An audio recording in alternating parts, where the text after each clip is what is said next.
안녕하세요. 저는 얼마 전 지긋지긋한 시댁에서 벗어나 자유의 몸이 된 김희정이라고 합니다. 올해 30대 중반이고요. 지금은 제 이름으로 된 작은 집에서 제일 좋아하는 일을 하며 살고 있어요. 이렇게 글을 쓰게 된 건 저처럼 시댁에서 숨도 못 쉬고 사시는 분들이 혹시 계실까 싶어서입니다. 저도 한때는 세상에서 가장 작은 사람이 된 것 같았거든요. 기생충이라는 말을 매일같이 들으면서도 꼭 참고 살았으니까요. 근데 있잖아요. 이 사람이 바닥까지 내려가면 더 이상 내려갈 곳이 없더라고요. 그때부터 올라가기 시작했습니다. 제가 어떻게 그 지옥 같은 시댁에서 벗어났는지, 그리고 저를 기생충이라 부르던 사람들이 어떻게 됐는지 처음부터 끝까지 다 말씀드릴게요. 저는 27에 결혼했어요. 남편은 3살 위인 물류회사 직원이었고 연애할 때는 참 다정한 사람이었습니다. 그게 제일 좋은 점이었어요. 제 복잡한 가정사 때문에요. 제가 중학생 때 아버지가 외도를 하고 집을 나갔거든요. 그 뒤로 친정어머니 혼자서 식당일, 공장일 가리지 않고 하시면서 저를 키우셨습니다. 그래서 저는 늘 마음 한켠에 미안함이 있었고 빨리 자립하고 싶은 마음에 대학 졸업하자마자 화장품 회사 마케팅팀에 취직했어요. 나름 열심히 살았습니다. 남편을 만났을 때 사실 시어머니는 처음부터 절 반기지 않았어요. 상견례 자리에서 첫마디가 아직도 기억납니다. 솔직히 난 이 결혼 반대했어요. 우리 아들이 무조건 얘 아니면 결혼 안 한다고 밀어붙이니까 내가 허락한 거지. 친정어머니는 그 말을 듣고도 웃으며 말했습니다. 제가 많이 부족한 게 많습니다. 그래도 딸아이는 바르게 키웠으니 지켜봐 주세요. 전 거기서 결혼 안 하겠다며 뻗댈 수도 없었어요. 마치 모든 걸 제가 자초한 거라는 죄책감만 들었죠. 그래도 어머니에게 제가 결혼해서 잘 사는 모습을 보여드리면 된다고 생각했어요. 결혼 후 남편은 작은 전셋집에서 신혼살림을 차렸고 처음 2년은 그래도 괜찮았어요. 시어머니가 시아버지와 따로 사셨으니까 명절이나 제사 때만 얼굴 보면 됐거든요. 근데 결혼 3년 차 되던 해 시아버지가 갑자기 쓰러지셨어요. 뇌출혈이었는데 병원에 실려가신 지 이틀 만에 돌아가셨습니다. 장례가 끝나고 일주일 뒤였어요. 남편이 퇴근하고 돌아오더니 소파에 앉아서 한참을 말없이 있었습니다. 희정아, 나 할 말 있어. 어? 뭔데? 엄마가 혼자 있으니까 너무 불안한가 봐. 그 밤마다 전화해서 우시거든. 우리가 좀 같이 살면 안 될까? 같이 살자고? 갑자기?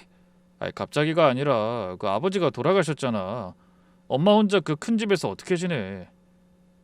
1년만 같이 살고 엄마 안정되면 다시 나오자.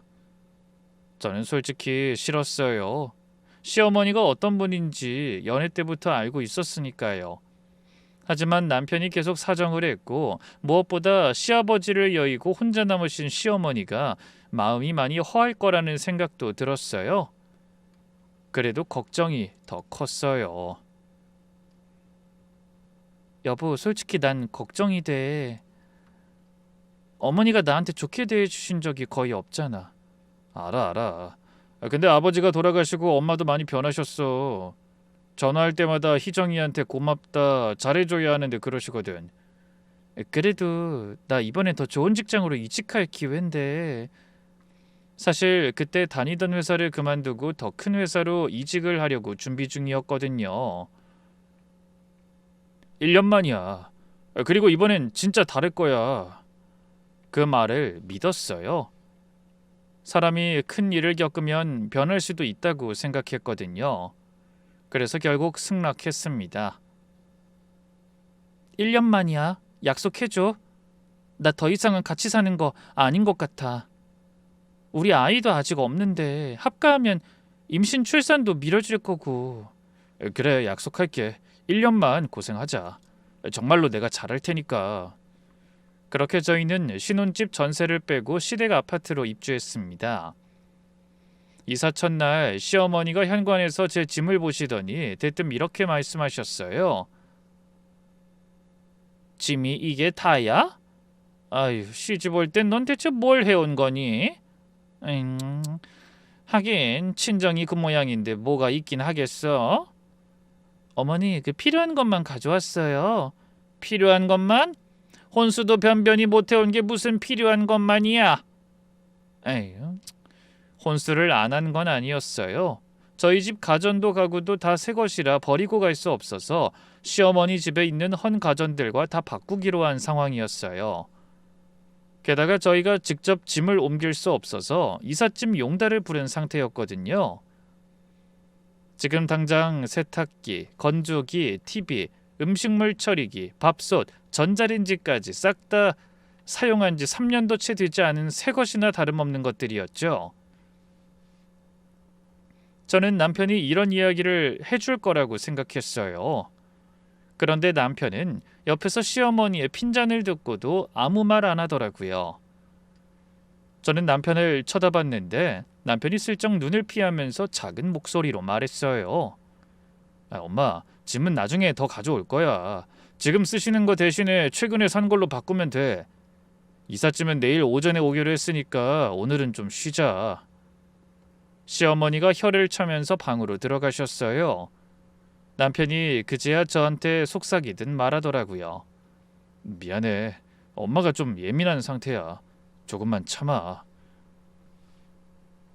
첫날부터 이러시는데 1년을 어떻게 버틸까 막막했어요. 근데 이때는 그래도 1년만 참자라는 생각이 있었어요. 1년 뒤에는 다시 분가해서 돌아갈 수 있으니까요. 그러나 그게 얼마나 순진한 생각이었는지 곧 깨닫게 됐습니다. 시댁살이가 시작되고 시어머니의 본색이 드러나는 데는 일주일도 안 걸렸어요. 남편이 말하던 엄마가 변하셨다는 말은 완전한 거짓이었습니다. 아니, 어쩌면 남편도 그렇게 믿고 싶었던 건지도 모르겠어요. 매일 새벽 5시에 일어나 아침상을 차려야 했고 반찬 하나가 마음에 안 들면 소리부터 지르셨습니다. 이게 뭐야? 간이 이게 맞아? 아이, 짠지 싱거운지 맛을 보고 내놔야 할 거 아니야? 죄송해요, 어머니. 다시 할게요. 다시 하긴 뭘 다시 해? 쌀 한 톨이 아까운 줄을 모르니까 이 모양이지. 네 친정에선 이런 것도 안 가르쳐주니? 그런 날이 반복됐어요. 설거지, 빨래, 청소, 장보기까지 전부 제 몫이었습니다. 시어머니는 소파에 앉아서 TV를 보시면서 이것저것 시키기만 하셨어요. 한 번은 제가 청소를 하고 있는데 시어머니가 음식물 부스러기를 소파 아래로 떨어뜨리시면서 이렇게 말씀하셨어요. 거기도 좀 닦어. 눈에 뻔히 보이는 것도 못 치워. 정말 뭐 하나 제대로 하는 것도 하나도 없고 이게 기생충이랑 뭐가 달라? 내 아들한테 빌붙어서 우리 아들이 벌어오는 돈으로 속편히 집에 있으면서 이 정도도 못해? 그 말을 듣는 순간 머리가 멍해졌어요. 기생충이라니. 사람한테 그런 말을 아무렇지도 않게 하시는 거예요. 저도 너무 화가 나서 한마디 했습니다. 어머니, 기생충이라니. 사람한테 어떻게 그런 말을 하실 수 있어요? 왜, 못하니? 사실이 그렇잖아. 친정에서 뭘 해온 거라도 있어? 이혼한 집안에서 아무것도 없이 시집와서 내 아들 돈만 축내는데 기생충이 아니면 뭐야? 어? 솔직히 제가 아무것도 없이 온 것도 아니었어요. 전세 살 때 쓰던 가구 가전은 모두 제가 해봤고 전세금 중에 3천만 원은 제 돈이기도 했으니까요. 그런데 시어머니는 무작정 제가 해온 게 없다고 하더군요. 아마 결혼할 때 예단임을 서로 없이 하고 싶다고 저희 쪽에서 이야기한 것 때문에 이런 말을 하시는 것 같았어요. 그러더니 시어머니가 저를 위아래로 훑어보시면서 한마디 더 하셨어요. 하긴 네 엄마가 남편 하나 제대로 못 잡아서 이혼당했는데 그 밑에서 크면서 뭘 배웠겠어? 친정엄마를 들먹이시는 순간 눈앞이 빨개졌어요. 뒤집어 엎을 수도 있었고 시어머니를 이겨먹을 힘도 있었지만 참았습니다. 여기서 더 대들면 우리 어머니 욕만 더 들을 것 같아서 그래서 남편에게 그날 밤 하소연했습니다.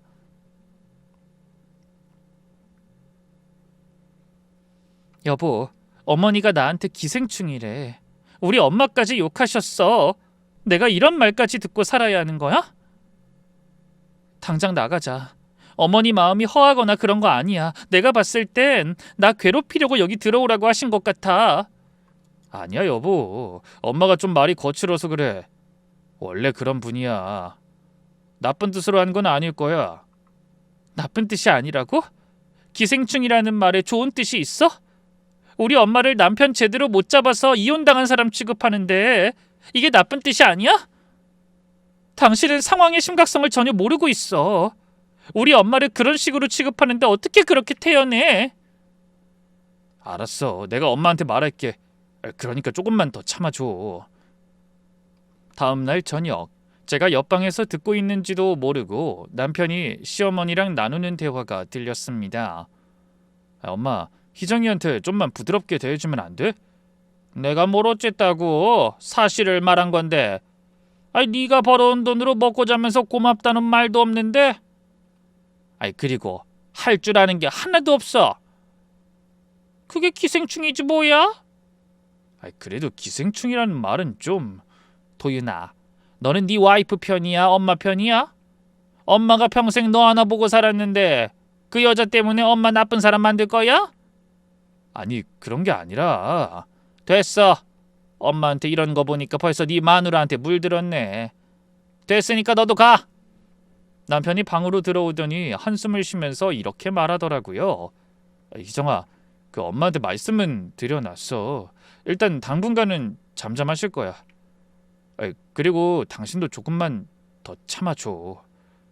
전혀 해결되지 않은 일이었음에도 남편은 뭔가 해결된 것처럼 말하며 제게 다시 인내를 요구했습니다. 그때 깨달았어요. 이 집에서 제 편은 아무도 없다는 걸. 남편은 중립이 아니라 시어머니 편이었고 그냥 저한테 참으라는 말을 다정한 목소리로 포장해서 하고 있을 뿐이었습니다. 1년 약속은 아무 말 없이 2년이 됐고 시어머니의 구박은 더 심해졌습니다. 결국 참다 못한 제가 말했죠. 약속한 1년 훨씬 넘었어. 분가를 해서 나가던지 나를 직장에 복귀하도록 돕던지 둘 중에 하나는 꼭 들어줘. 남편이 난감한 표정을 짓더군요. 나더러 그 모욕적인 말을 계속 들으라고 하는 건 아니지? 차라리 일하게 해줘. 아침 일찍 나가서 저녁 늦게 들어오면 마주치는 시간이라도 줄어서 스트레스는 덜 받을 거 아니야. 그리고 기생충이라는데 나도 돈 벌어오면 그런 말은 안 하시겠지? 왜 그렇게 감정적으로 대응해? 일단 그 엄마한테 말씀드려볼게. 하지만 시어머니에게는 씨알도 먹히지 않았어요. 뭐? 직장? 너 말해봐라. 직장 구하겠다는 이유로 집안일 안 하려고 그러는 거지? 네가 무슨 능력이 있다고 직장을 가? 직장 절대 가지 마. 집안일은 그럼 누가 하니? 어머니가 하시면 되잖아요. 라는 말이 목끝까지 치밀어 올랐지만 하지 못하고 남편을 쳐다보며 눈으로 말했습니다. 그렇지만 남편은 슬그머니 제 눈을 피하더군요. 전 그때 결심했어요. 남편한테 기대봤자 소용없다. 내 힘으로 뭔가를 준비해야 한다고요. 회사를 다시 다니고 싶었지만 시어머니가 절대 허락하지 않으시니 다른 방법을 찾아야 했습니다. 마침 결혼 전에 취미로 향초랑 디퓨저를 만들었던 게 떠올랐어요. 화장품 회사에서 향료나 패키지 디자인에 대해 배운 게 있었거든요. 시댁 아파트 단지에서 걸어서 10분 거리, 주택가 골목에 월 20만 원짜리 작은 창고가 하나 나왔어요. 그걸 몰래 임대했습니다. 거기서 향초를 만들고 디퓨저를 제조하고 포장까지 했습니다. 시어머니 집 거실에 방범을 이유로 홈캠을 달아두고 시어머니가 나가면 같이 나가서 향초를 만들고 시어머니가 돌아오는 걸 확인하면 후다닥 집으로 돌아왔어요. 그리고 밤에 시어머니가 잠든 뒤에는 제 방에서 조용히 온라인 쇼핑몰을 관리했어요. 상품 사진도 직접 찍고 상세 페이지도 직접 만들고 주문이 들어오면 다음날 창고에서 발송했습니다. 수익금은 친정어머니 명의의 통장으로 입금받았어요. 제 이름으로 된 통장을 쓰면 혹시라도 남편이나 시어머니한테 들킬 수 있으니까요. 친정어머니한테 미리 말씀드리고 통장을 빌린 겁니다. 처음에는 하루에 서너 건 주문이 들어오는 수준이었는데 반년쯤 지나니까 제법 돌아가기 시작했어요. 월 100만 원, 200만 원, 점점 매출이 올라갔습니다. 시어머니는 제가 매일 장보고 산책한다는 말만 믿었고 남편은 관심도 없었어요. 한 번은 제가 밤에 방에서 쇼핑몰 주문 관리를 하고 있었는데 남편이 들어왔어요. 뭐해? 이 시간에 핸드폰 보고 있어? 아, 그냥 인터넷 좀 보고 있었어. 그래. 근데 희정아, 그 엄마가 내일 반찬 좀 다양하게 해달래. 요즘 맨날 같은 것만 나온다고. 알았어. 남편은 그게 전부였어요. 제가 밤에 뭘 하든 관심이 없었고 시어머니의 메시지를 전달하는 전령 역할만 하고 있었습니다. 그래서 아무도 몰랐겠죠. 시어머니가 기생충이라 부르는 그 며느리가 작은 창고에서 매일 땀 흘리며 돈을 벌고 있었다는 걸. 시댁에 들어온 지 3년이 지나도록 아이는 생기지 않았습니다.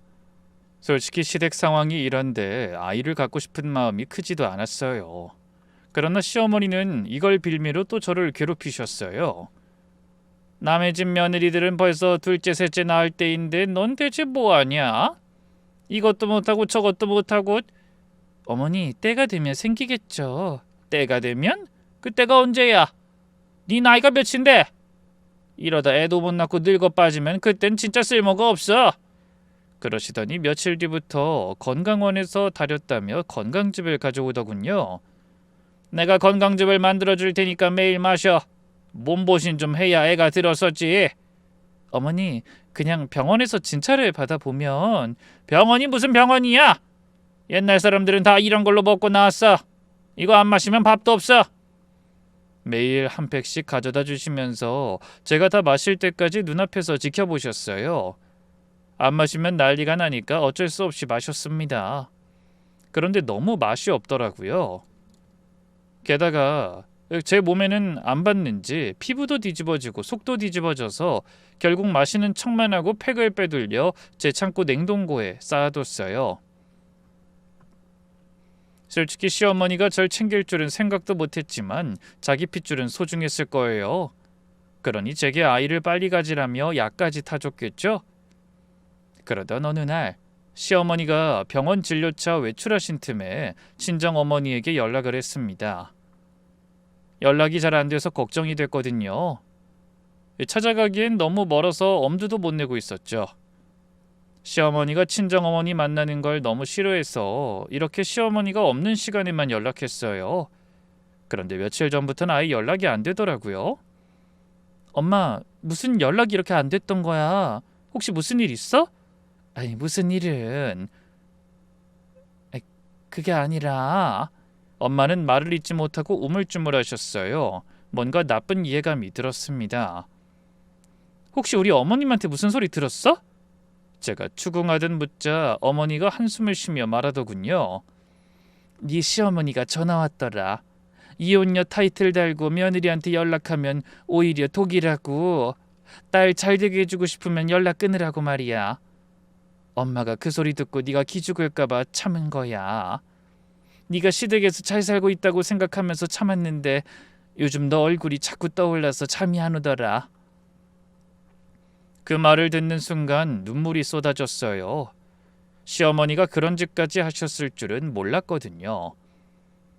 친정어머니가 연락을 안 하시길래 바쁘신가 보다 했지 시어머니한테 그런 소리를 들으셨을 줄이야. 엄마 미안해. 그런 소리 듣게 해서. 미안하긴 엄마가 미안하지. 너한테 해준 게 뭐가 있다고. 당분간은 연락 안 될 수도 있어서 전화했어. 왜? 너 왜 할아버지 알지? 어렸을 때 엄마 소방 맞았다고 호적에서 파내겠다고 한 엄마 아버지. 응, 알지. 왜?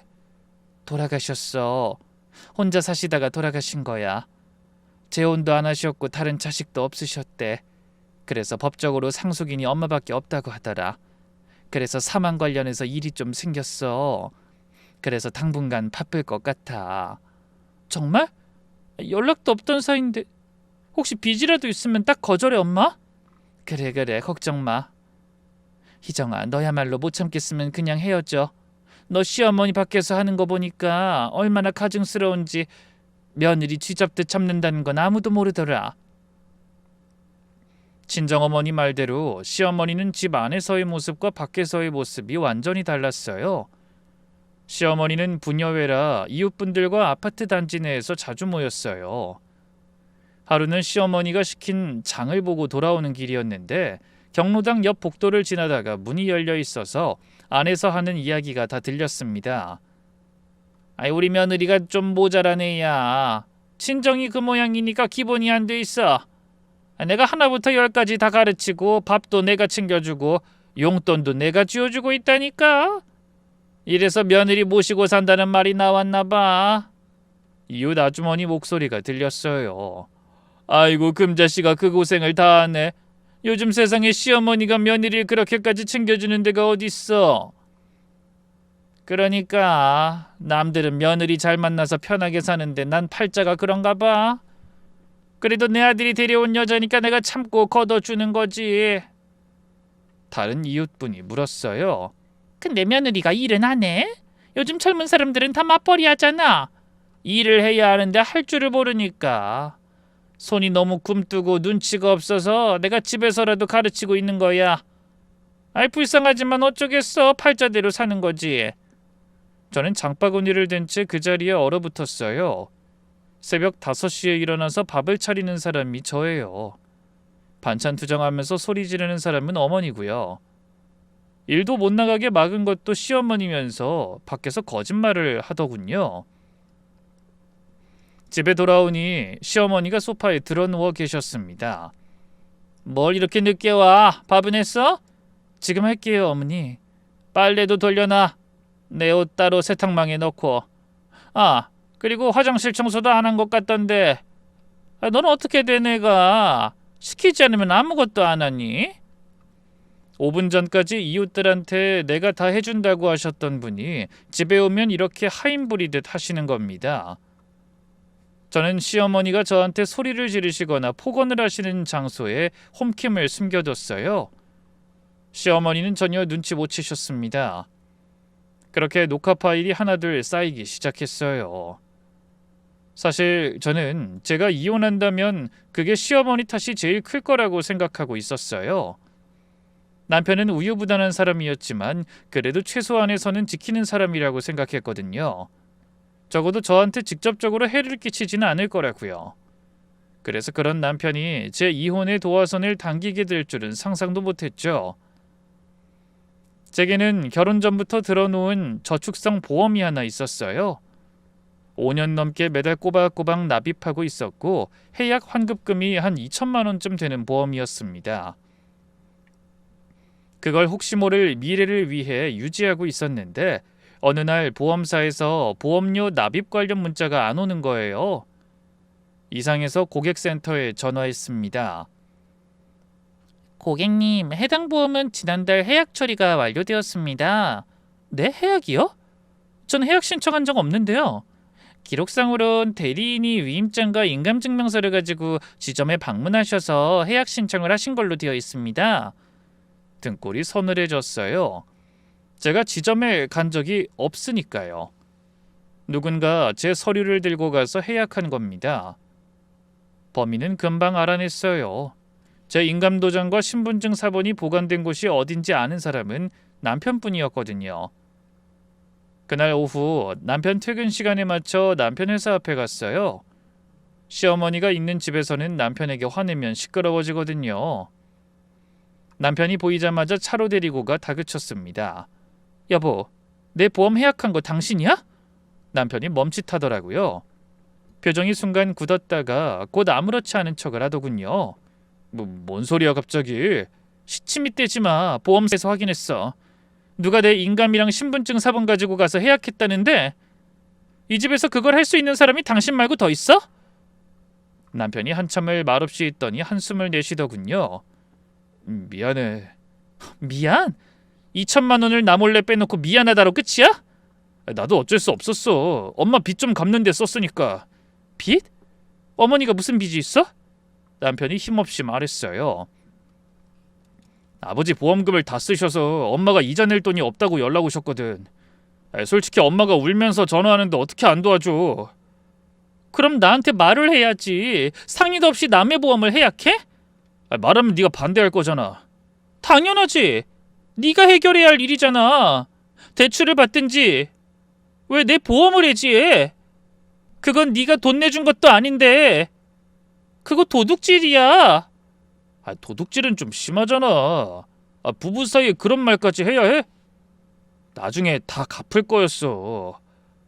그리고 엄마한테는 네 보험에서 뺐다는 건 비밀로 해줘. 엄마가 알면 자존심 상해하실 거야. 자존심?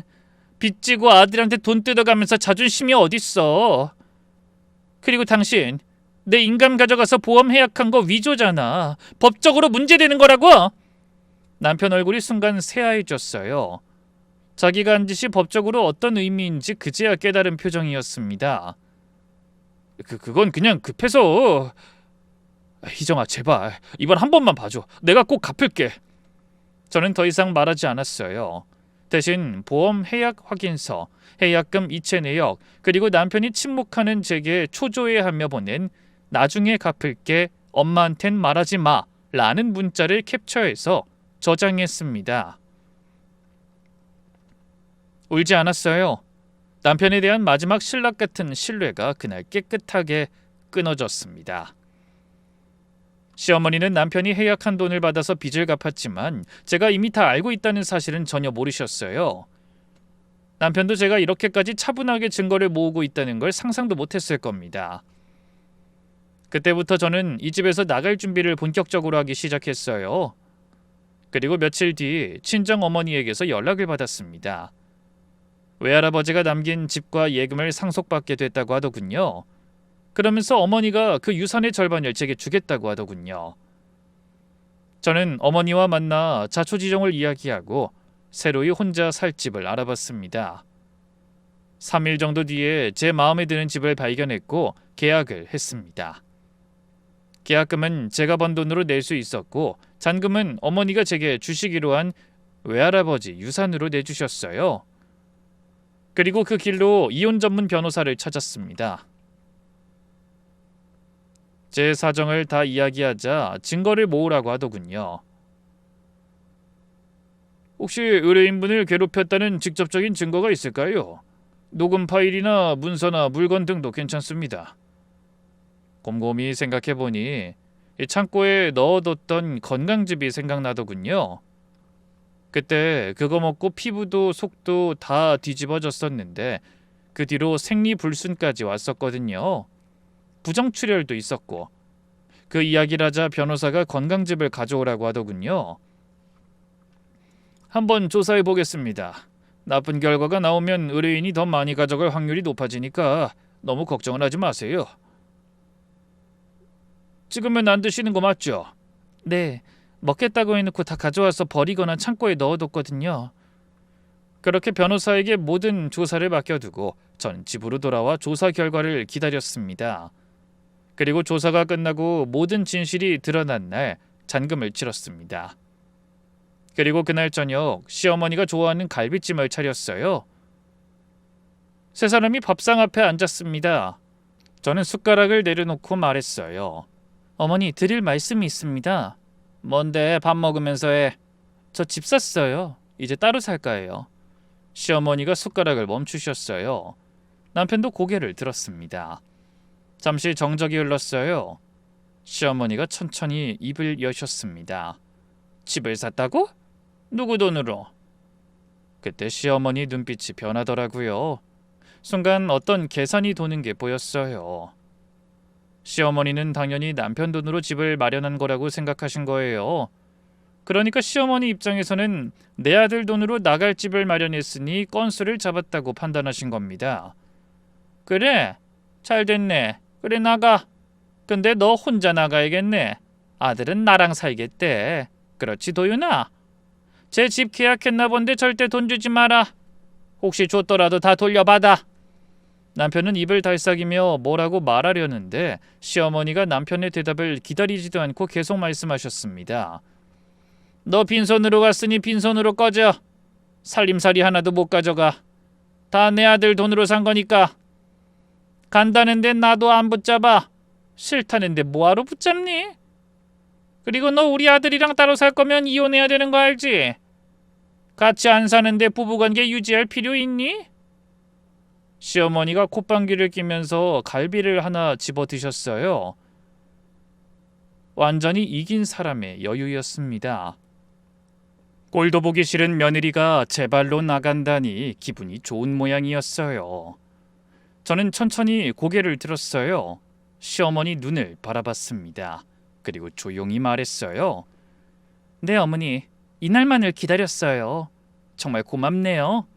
시어머니 표정이 미세하게 굳어졌어요. 갈비를 씹던 입이 멈추셨습니다.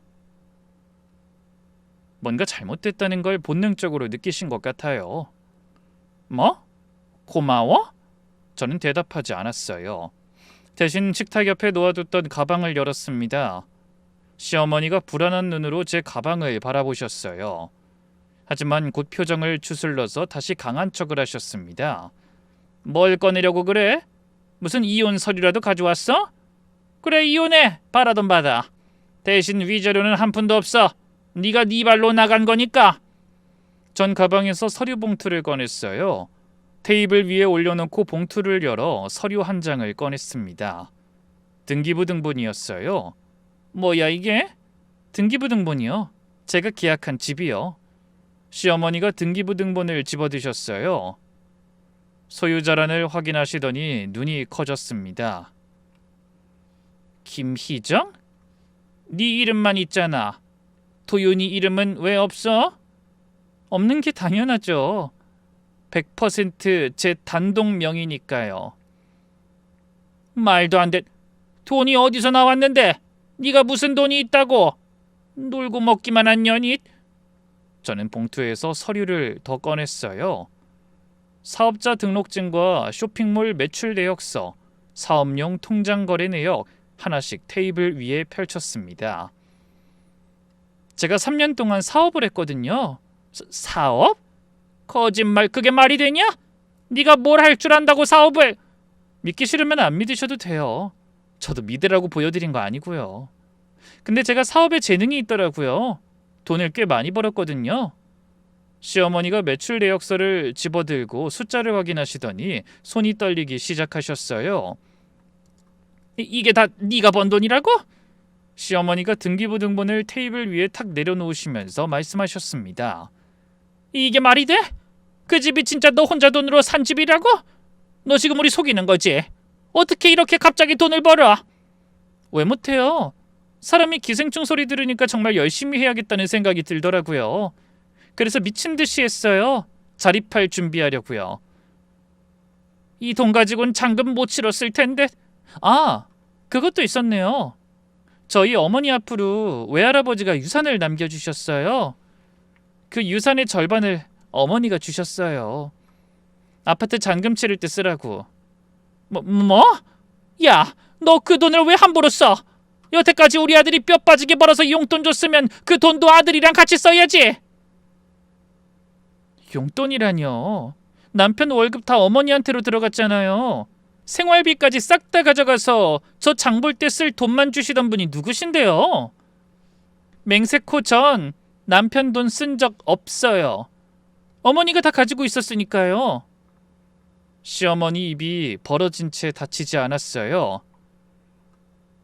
그리고 저희 친정어머니 무시한 분이 어머니잖아요. 제가 굳이 어머니가 받은 유산까지 여기 시댁을 위해 써야 할 필요가 있을까요? 누구 좋으라고요? 저한테 매번 저희 어머니 욕하신 거 기억 안 나세요? 사부인께 그만한 돈이 생긴 걸 알았다면 내가 그랬겠니? 어쩌라고요. 욕을 배부르도록 얻어먹었는데 제가 왜 그래야 하냐고요. 뻔뻔한 것도 정도 것이지. 우리 엄마 욕할 땐 언제고 돈 있으니까 이제 와 사부인? 어이가 없어서. 그때 남편이 그제야 입을 열었어요. 당신 사업하고 있었어? 근데 나한테 왜 말 안 했어? 그리고 유산 받은 것도 그래. 나한테 어떻게 이런 방구 안 할 수가 있어? 난 당신 남편이잖아. 전 남편을 쳐다보며 말했습니다. 그러게. 나한테 선견지명이 있었나 보지. 당신한테 말했으면 또 위임장 만들어서 돈 빼갔을지도 모르잖아. 지금 생각해보면 내가 참 잘 숨긴 것 같아. 제가 비꼬자 남편이 아무 말도 못했어요. 하지만 전 아직 시작도 안 했습니다. 등기부등본 충격이 가시기도 전에 전 두 번째 봉투를 열었습니다. 여기서부터는 이혼 변호사와 함께 조사한 내용이었어요. 어머니, 이건 뭔지 아시겠어요? 또 뭐야? 대체 뭘 더 꺼내려고? 어머니가 저한테 매일 먹이시던 건강즙 있잖아요. 몸보신하라고 만들어주셨던 그 집이요. 시어머니 얼굴이 살짝 굳어졌어요. 순간적으로 눈동자가 흔들리는 게 보였어요. 거기서 이미 답이 보이더라고요.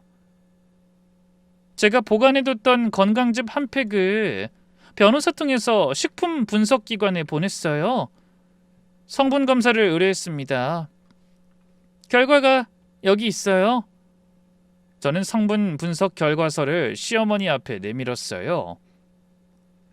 시어머니가 서류를 받아들 생각도 못하고 의자 등받이에 기대셨습니다. 제가 시어머니를 잠깐 보고는 방어적인 자세의 남편에게 그 서류를 내밀며 핵심 부분을 읽었습니다. 임신을 방해하는 것으로 알려진 특정 약초 성분이 다량 검출됐어. 쉽게 말하면 이걸 꾸준히 먹으면 임신이 잘 안 되는 성분이야. 그렇게 말하고 시어머니를 바라보며 추궁했습니다. 어머니, 손주 보고 싶다고 하시면서 왜 이런 걸 매일 저한테 먹이셨습니까? 그건 몸에 좋은 거라고 약재상에서 몸에 좋다고 한 거야. 내가 어떻게 성분 같은 걸 알아? 난 모르는 일이야. 그 목소리가 거실에 울려 퍼졌을 때 시어머니 얼굴이 백지장이 됐어요. 정말 사람 얼굴이 저렇게까지 하얘질 수 있구나 싶을 정도였습니다. 남편이 벌떡 일어나면서 소리쳤어요. 엄마, 이게 정말이야? 엄마가 진짜 그런 거야? 도윤아, 그게 아니라 엄마가 잠깐 판단이 흐려서. 판단이 흐려서? 며느리한테 애 못 낳게 하는 걸 먹인 게 판단이 흐린 거야? 그게 사람이 할 짓이야? 엄마가 와이프 싫어하는 줄은 알고 있었지만 이런 짓을 저지를 줄은 진짜 상상도 못했어. 시어머니가 의자에 몸이 꺾이듯 기대시더니 떨리는 목소리로 말씀하셨어요. 너 그거 안 먹고 보관하고 있었니? 네, 어머니. 다 알고 있었어요. 그때 뭔가 이상하다고 느꼈거든요. 어머니가 손주를 보고 싶다고 난리치시면서 왜 제 몸은 점점 안 좋아지나 했더니 이유가 있었네요.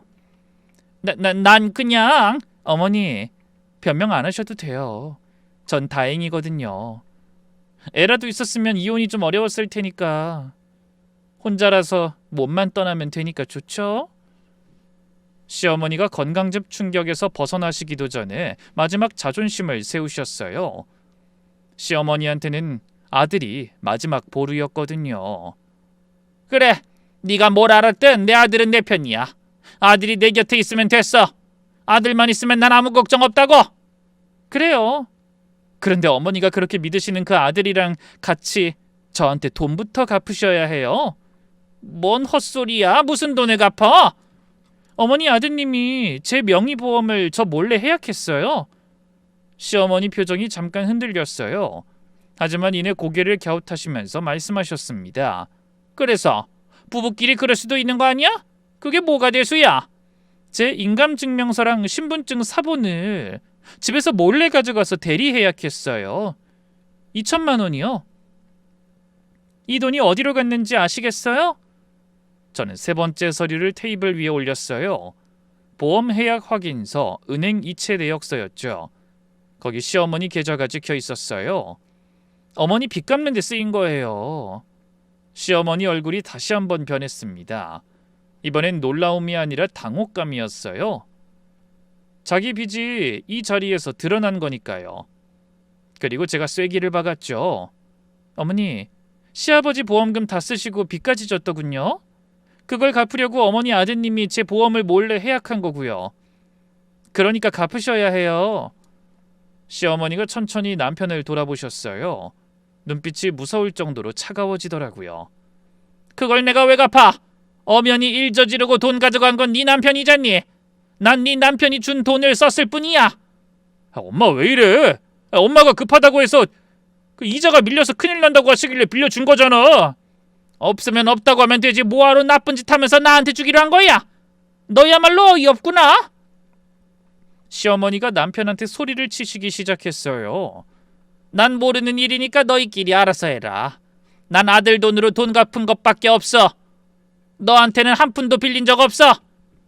시어머니 반응을 보고 소름이 돋았어요.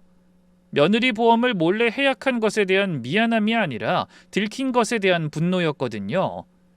자기 빚이 까발려진 것에 대한 당혹감이었지 잘못에 대한 반성은 단 1도 없었습니다. 남편도 그제야 깨달은 것 같았어요. 엄마가 빚이 있는 줄 알고 급해서 아내 보험을 해약한 건데 시어머니는 지금 자기 아들한테 돈은 네가 갚아라 라며 화를 내고 있으니까요. 그런데 어머니도 큰소리 칠 정도는 아닌 것 같은데요. 그 빚 사채 빚이었던데 괜찮으세요? 변호사가 알려준 바로는 시어머니가 사채업에까지 손을 댔다는 이야기를 들었거든요. 처음에 깜짝 놀랐어요. 그런데 남편이 저보다 더 놀라더군요. 사채? 엄마 나한테 사채빚 갚아달라고 한 거였어? 남편은 다리에 힘이 풀렸는지 의자에서 천천히 주저앉았습니다. 2천만 원이나 되는 큰돈을 빌려줬는데 그게 사채로 다 들어가는 거였으니 얼마나 화가 나겠어요. 이혼 이유 충분하지? 그러니까 우리 이혼해. 당신이랑은 절대 같이 못 살아. 아니 안 살아. 그러니까 위자료나 내놔. 2천만 원도 그대로 돌려주고. 아니 이혼은 네가 원해서 하는 건데 왜 네가 돈을 요구하니? 시어머니가 남편 편을 들고 있을 때 전 마지막 카드를 꺼냈어요. 태블릿이었습니다. 그야 당연히 남편과 어머니의 유책사항이 너무 크기 때문이잖아요. 증거도 명백하고. 증거? 저는 태블릿 화면을 켜서 영상을 재생했어요. 지난 몇 달간 집안 곳곳에 숨겨둔 스마트폰으로 녹화한 영상들이었습니다. 시어머니가 아침에 제가 차린 반찬이 마음에 안 든다며 밥상을 밀어 엎는 장면. 이따위로 해놓고 밥이라고 내놔? 걔한테도 이런 건 안 줘. 제가 설거지를 하고 있는데 시어머니가 뒤에서 제 등을 때리며 소리치는 장면. 느려 터졌어. 밥 먹여주면 일이라도 빨리빨리 해야 할 거 아니야? 네 엄마가 그런 것도 안 가르쳤어? 이혼한 여자 밑에서 뭘 보고 컸겠니? 저와 친정어머니를 향한 모욕이 끊이지 않는 영상이 재생되는 동안 시어머니 얼굴이 점점 일그러지시더라고요. 본인이 했던 일인데 영상으로 다시 보니까 자기도 놀라신 것 같았어요. 이걸 몰래 찍은 거야? 이거 불법 아니야? 어머니, 자기 집에서 자기가 당한 일을 기록한 건데요. 뭐가 불법이에요? 어머니가 저나 저희 엄마한테 저지른 언어폭력이 불법이겠죠? 시어머니가 할 말을 잃으셨어요. 저는 이어서 말했습니다. 그리고 어머니, 이 영상은 저만 가지고 있는 게 아니에요. 뭐? 아파트 커뮤니티에도 보냈어요. 그 순간 시어머니 얼굴이 완전히 굳어졌어요. 시어머니가 처음으로 공포에 가까운 표정을 지으셨습니다. 시어머니한테 체면은 목숨보다 중요한 거니까요. 밖에서 좋은 시어머니 행세를 하면서 살아온 사람한테 진짜 모습이 담긴 영상이 퍼졌다는 건 사형 선고나 다름없었을 겁니다. 마침 시어머니 핸드폰이 울렸어요. 부녀회에서 어머니와 친한 할머니의 전화였습니다. 뭐 하세요? 받으세요. 지인분 연락 오셨네요. 그분들도 이제는 사실을 알 필요가 있으니까요. 시어머니가 떨리는 목소리로 대답하셨어요. 너 미쳤니? 그게 뭐라고 아파트 커뮤니티에 올려? 미치겠냐. 지극히 정상인데. 아파트 사람들도 이제 어머니 이중인격 좀 아셔야 되지 않겠어요? 며느리를 이렇게 쥐잡듯이 잡는데 아들이랑 이혼까지 시키려고 했다는 것도 아셔야죠.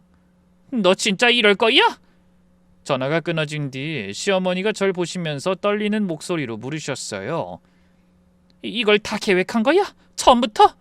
이 교활한 년이? 저는 고개를 저었어요. 누가 처음부터 계획했겠어요? 살다 보니 어머니 모욕과 언어폭력에 점점 계획적으로 변해간 거지. 시어머니는 소파에 쓰러지듯 앉으시더니 두 손으로 얼굴을 가리셨어요. 남편은 벽에 기대서 한마디도 못하고 있었습니다. 그런 남편과 시모를 보며 제가 말했습니다. 어머니 말대로 제가 직접 나갈게요. 그리고 이혼 서류 곧 보낼 테니까 잘 작성해주고 또 2천만 원 변제 계획도 세워둬. 그리고 어머니는 위자료 소송 받을 거니까 그것도 기다리고 있고. 여보, 진짜 이혼할 거야? 고작 이런 일로? 별거 아니잖아. 다 참을 수 있는 일인데. 고작이라니? 넌 내가 여태 어머니한테 당한 꼴을 보고도 그런 말이 나와? 그건 그냥 엄마 성격상. 성격이고 뭐고 사람을 괴롭혔으면 책임을 져야지. 네가 내 돈 몰래 빼가고 책임져야 하는 것처럼. 그렇게 말하고는 당장 필요한 짐만 채워 새로 산 저의 보금자리로 향했습니다. 제 짐이 워낙 많아서 짐을 따로 가지러 갈 이삿날까지 예약해뒀죠. 그 다음날 당장 필요한 짐을 가지러 시어머니 아파트에 다시 갔을 때 시어머니와 부녀회장 사이에 다툼이 있는 걸 목격했습니다. 곤란한 표정으로 시어머니를 향해 말하는 걸 실시간으로 보게 됐죠.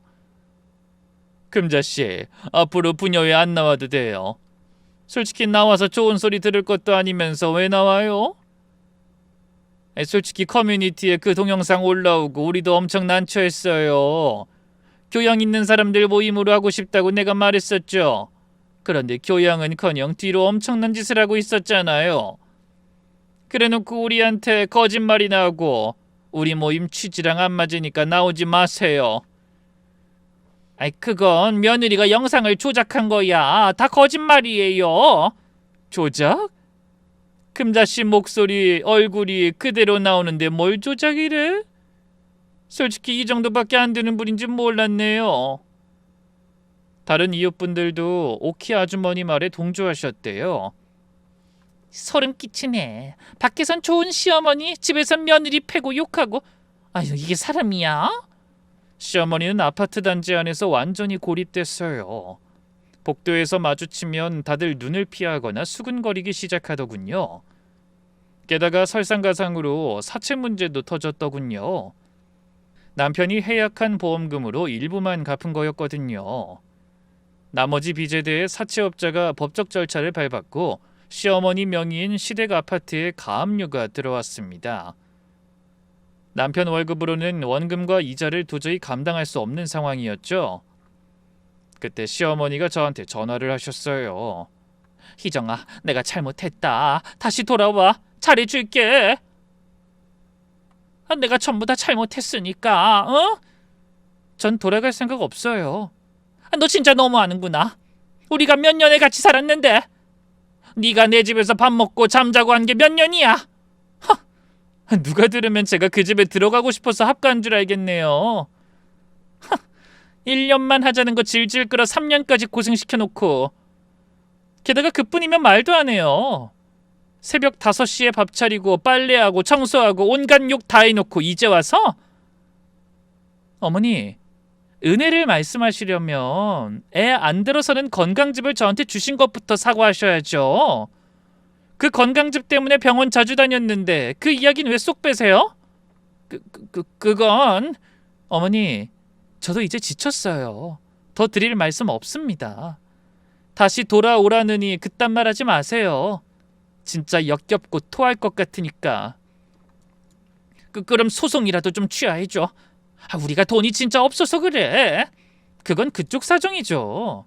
저한테 이런 일로 연락하지 마세요. 앞으로는 연락 차단할 겁니다. 제가 전화를 끊었어요. 그런데 그 며칠 뒤에 제가 직접 목격한 장면이 있었어요. 이건 정말 예상 못한 일이었습니다. 시댁에서 온라인몰 작업할 때 쓴 데스크탑 컴퓨터를 가지러 낮에 잠깐 들렀거든요. 현관 비밀번호는 아직 안 바뀌어 있었어요.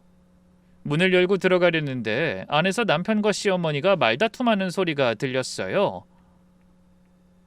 저는 현관에 멈춰 섰습니다. 엄마, 나도 이제 못 참겠어. 엄마 때문에 내 인생이 다 망가진 거야. 뭐? 이 자식이 지금 엄마한테 뭐라고 하는 거야? 엄마가 사채 쓴 걸 내가 알았으면 희정이 보험을 예약했겠어? 엄마가 급하다 울면서 전화하니까 어쩔 수 없이 한 건데 결국 나만 나쁜 놈이 된 거잖아. 희정이한테 도둑놈 소리 듣고 이혼당하고. 네가 알아서 다른 데서 구했어야지. 왜 며느리 거를 건드려서 일을 키워? 내 월급으로는 이자도 못 막는데 어디서 구해? 애초에 엄마가 아버지 보험금을 다 안 날렸으면 이런 일도 없었잖아. 이 자식이 엄마한테 그런 식으로 말해? 그럼 어떻게 말해? 엄마 솔직히 말할게. 희정이가 기생충이 아니라 엄마가 기생충이야. 아버지 보험금 다 쓰고 사채 쓰고 내 월급 뜯어가고 며느리한테 이상한 거 먹이고 엄마가 한 게 뭐가 있어? 이 집에서 제일 기생충인 사람이 엄마야. 나한테 뭐라 할 게 아니라고. 전 현관에서 그 소리를 듣고 있었어요. 남편이 시어머니한테 기생충이라는 말을 하는 걸 직접 들었습니다. 아이러니하더라고요. 시어머니가 저한테 매일같이 하시던 그 말을 이제는 아들한테 듣고 계시는 거였으니까요. 시어머니가 울면서 소리치셨어요. 도윤아, 엄마한테 기생충이라니. 엄마가 너 키우려고 얼마나 고생했는데 이게 효도냐? 효도 여태까지 많이 했잖아요. 나도 이제 내 인생 좀 살게 해줘. 엄마 때문에 아내도 잃고 돈도 잃고 이제 남은 게 뭐야? 저는 조용히 현관문을 닫고 나왔어요. 그 장면을 보면서 통쾌했냐고요? 네, 너무 좋았어요.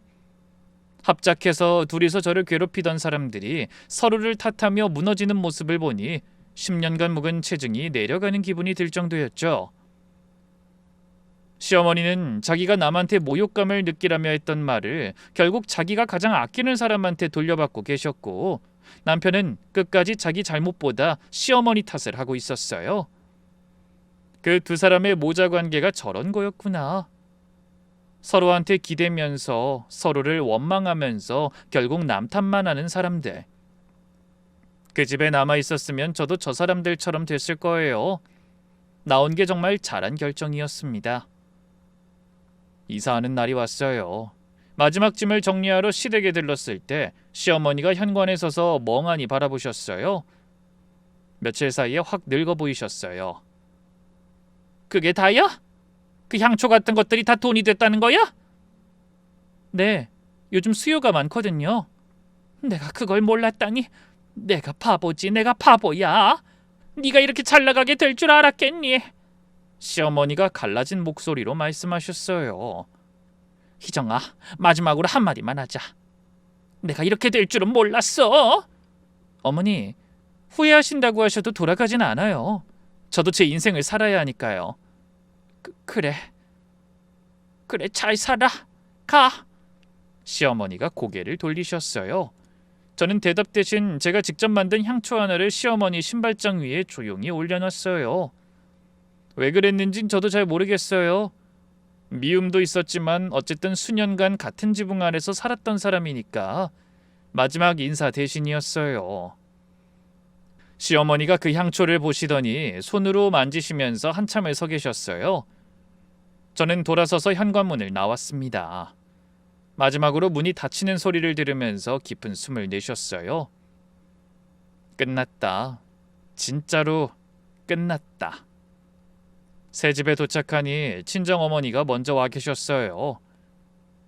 미안하다 희정아. 엄마가 더 일찍 용기를 냈어야 했는데 네 시어머니가 연락하지 말라고 했을 때 엄마가 더 세게 나갔어야 했어. 우리 딸이 그 집에서 그렇게 고생하는 줄도 모르고. 엄마 그만해. 나 이제 괜찮아. 진짜 괜찮아. 그래, 이제 괜찮겠지. 여기가 네 집이니까. 네 이름으로 된 네 집이야. 엄마 평생 남의 집에서 눈치 보면서 살았는데 우리 딸은 그러지 않아도 돼. 네가 태견하다 희정아. 친정어머니가 울으셨어요. 저도 울었습니다. 옆에 놓여진 등기부 등본을 봤습니다. 소유자란에 적힌 제 이름 김희정. 그걸 보는데 울음이 터져 나오더라고요. 슬픈 눈물이 아니었어요. 태어나서 처음으로 제 이름으로 된 공간이 생겼다는 게, 그걸 얻기 위해 너무도 힘든 일을 겪어야 했다는 그 무게가 한꺼번에 밀려왔습니다. 1년이 지났어요. 그 사이 많은 것이 바뀌었습니다. 시어머니는 가압류됐던 시댁 아파트를 결국 잃으셨어요. 사채빚을 감당하지 못해 경매로 넘어갔고 지금은 외곽의 작은 월세방에서 사시고 있다네요. 남편이 시어머니 곁에 남아있긴 하지만 빚에 허덕이면서 모자 사이엔 원망과 침묵만 흐른다고 들었습니다. 시어머니는 더 이상 내 아들 자랑을 하실 동네도 들어줄 친구도 없으시대요. 오키 아주머니를 비롯한 이웃분들이 다 등을 돌리셨으니까요. 저는 이혼 소송을 진행해서 협의 이혼이 성립됐어요. 남편이 몰래 해약한 보험금은 분할로 돌려받기로 합의했고 재산 분할에서도 제 사업 수익은 제 특유 재산으로 인정받았습니다. 남편은 마지막까지 우유부단하더라고요. 희정아, 정말 이혼해야 하는 거야? 한 번만 더 생각해봐. 내가 바뀔게. 딱 한순간의 실수였잖아. 바뀐다고? 당신은 안 바뀌는 걸 내가 3년 내내 느꼈는데? 그리고 그 딱 한순간의 실수가 치명적이었다는 걸 모르는 것부터가 문제라고. 진짜 답이 없다. 이번엔 진짜. 여보, 아니 이제 여보도 아니지? 생각은 충분히 했어. 당신이 내 등에 칼을 꽂았을 때 이미 끝난 거야. 남의 보험을 몰래 해약하는 사람하고 무슨 미래가 있겠어? 애가 없는 게 다행이지. 난 진짜 억울해. 그건 엄마 때문에 어쩔 수 없이. 어쩔 수 없다는 말 이제 그만 들을래. 당신은 항상 어쩔 수 없었지. 시어머니가 나한테 기생충이라 욕할 때도 어쩔 수 없었고 내 돈을 훔칠 때도 어쩔 수 없었다고 했지? 그럼 지금 이 순간도 어쩔 수 없었던 거라고 생각해. 난 죽어도 너랑 재결합 같은 거 안 해. 너한텐 이미 모든 정이 다 떨어졌거든. 남편은 아무 대답도 하지 못했어요. 이혼 서류에 도장을 찍고 저는 그 사람과 완전히 남이 됐습니다. 지금 저는 쇼핑몰을 키워서 직원 2명을 둘 정도가 됐어요. 창고도 더 넓은 공방으로 옮겼고 벽에는 제 이름이 적힌 사업자 등록증이 걸려 있습니다. 아침에 일어나면 제 이름이 적힌 현관문을 열고 제가 만든 향초에 불을 켭니다. 그 작은 불빛이 흔들릴 때마다 시댁에서 보낸 그 지옥 같은 시간들이 떠오르기도 해요. 하지만 이젠 아프지 않아요. 그때가 있었기에 지금의 제가 있는 거니까요. 시어머니는 저를 기생충이라고 불렀어요. 친정이 가난하니까, 아들한테 빌부터 사니까, 아무 능력도 없으니까. 그런데 있잖아요. 결국 참교육당하고 진짜 기생충처럼 살고 있는 건 시어머니와 남편이 됐어요. 참고 견딘 시간은 헛되지 않았어요. 누군가 지금 이 순간에도 숨막히는 하루를 보내고 계신다면 부디 기억해 주세요. 바닥을 찍으면 더 이상 내려갈 곳이 없습니다. 그 바닥이 바로 새 출발의 땅이에요. 여러분도 반드시 여러분 이름의 집에서 여러분이 켠 불빛 아래 서게 될 겁니다. 여기까지가 제 이야기입니다. 끝까지 읽어주셔서 감사해요.